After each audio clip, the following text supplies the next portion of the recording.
গাজার জন্য চিঠি লিখেছে তিউনিশিয়ার শিশুরা। চিঠিগুলোর আবেগপূর্ণ লেখা যে কোনো বিবেকবান মানুষের মনে দাগ কাটার সক্ষমতা রাখে। গাজার পরিস্থিতি এতটাই ভয়াবহ যে সেখানকার অবস্থা বুঝতে পারছে অবুঝ শিশুরাও। ইসরায়েলি হামলায় নির্মম গণহত্যায় কেঁপে উঠেছে শিশুদের হৃদয়ও। তিউনিশিয়ার বিভিন্ন এলাকার শিশুরা গাজার শিশুদের জন্য চিঠি লিখেছে, যেখানে লেখা, আল্লাহ তোমাদের রক্ষা করুন এবং বিজয় দিন, আমি তোমাদের অনেক ভালোবাসি। এসব চিঠি বহন করবে তিউনিশিয়ার মানবিক সহায়তার সঙ্গে যুক্ত হওয়া নৌকাগুলো। শীঘ্রই নৌকাগুলো গাজায় পৌঁছে যাবে। খবর আল জাজিরার।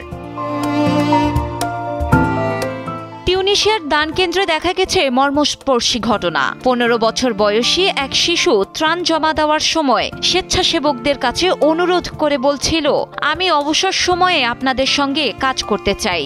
সকালে শুধু গণিত ক্লাস থাকে, বাকিটা সময় আমি ফ্রি।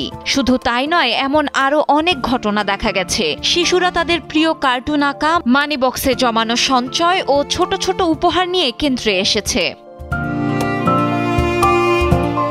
তিউনিশিয়ার শিশুদের চিঠিতে ভালোবাসা ও প্রার্থনার ভাষা সংক্ষিপ্ত থাকলেও তার অর্থ গভীর।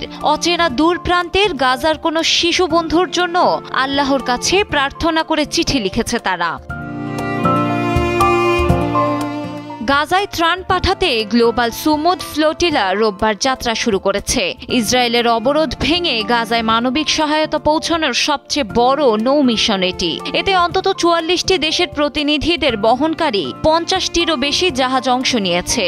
এদিকে খারাপ আবহাওয়ার কারণে কিছু জাহাজ ফিরতে বাধ্য হলেও বেশ কয়েকটি জাহাজ ইতালির বন্দর সহ বার্সেলোনা থেকে যাত্রা শুরু করেছে। এটি চলতি বছরে সমুদ্রপথে সহায়তা পৌঁছানোর তৃতীয় উদ্যোগ। পাশাপাশি ফ্লোটিলা জোটের পক্ষ থেকে এটি এখন পর্যন্ত 38তম প্রচেষ্টা। গাজার পরিস্থিতি এতটাই ভয়াবহ যে সেখানে নেই পর্যাপ্ত খাবার, থাকার জায়গা, এমনকি চিকিৎসা। প্রতি মুহূর্তে মৃত্যুর অপেক্ষা করে বেঁচে থাকে গাজাবাসী। তাদের মধ্যে এখন আর নেই আর্তনাদ। থমকে গেছে সম্পূর্ণ গাজা। এখন পর্যন্ত মৃতের সংখ্যা 63,557 জনে পৌঁছে গেছে। এছাড়া আহত হয়েছেন 1,59,490 জন। এতেও থামছে না ইসরায়েলের হামলা। দখলদার বাহিনী খাদ্য বিতরণ কেন্দ্রের কাছে জড়ো হওয়া ফিলিস্তিনিদের ওপর গুলি চালিয়ে যাচ্ছে নির্মমভাবে। ডেস্ক রিপোর্ট, সময়ের আলো।